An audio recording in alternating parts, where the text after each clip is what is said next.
The Canadian Pacific Railway was formed in 1881, and as they were heading across the prairie, strangely enough, they still weren't exactly sure what route they were going to take because of the passes through the mountains. And the initial plan had been to go a little bit more northerly and through the Yellowhead Pass, more up near Jasper. But in the end, it was decided to go through the Kicking Horse and the more southerly pass for a couple of reasons. One was it was a bit more direct, and also there was a bit of worry about the United States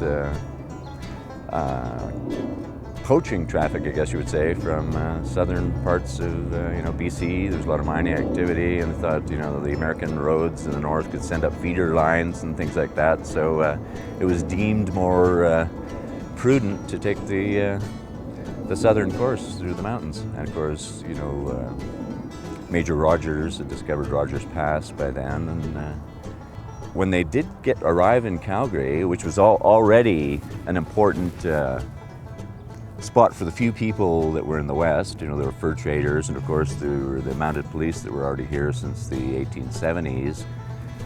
This area was kind of well known amongst the natives and amongst those folks for being a little milder for wintering, a little more vegetation because it was at the confluence of the two rivers, the Bow and the Elbow. And it was just kind of a more pleasant spot than a lot of the areas on the prairies. So the fellow who was the Western Superintendent at the time, his name was John Egan, he sent this very nice letter to Van Horn, which some people have said is kind of the birth certificate of Calgary, where he explains about this site and how much Van Horn will be pleased when he sees it.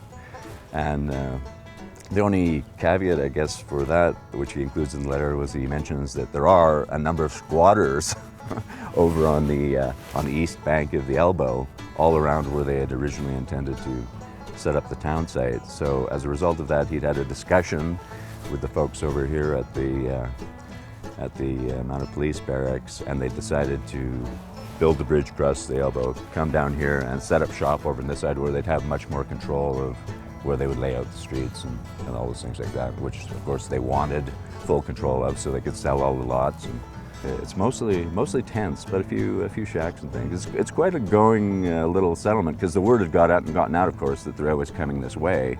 So all along the line there's going to be speculators, and this was obviously a spot where a town was going to be right in this neighborhood, so there was a lot of speculation going on. If you grab up the nice lots, you're obviously going to be able to make a good chunk of change that way.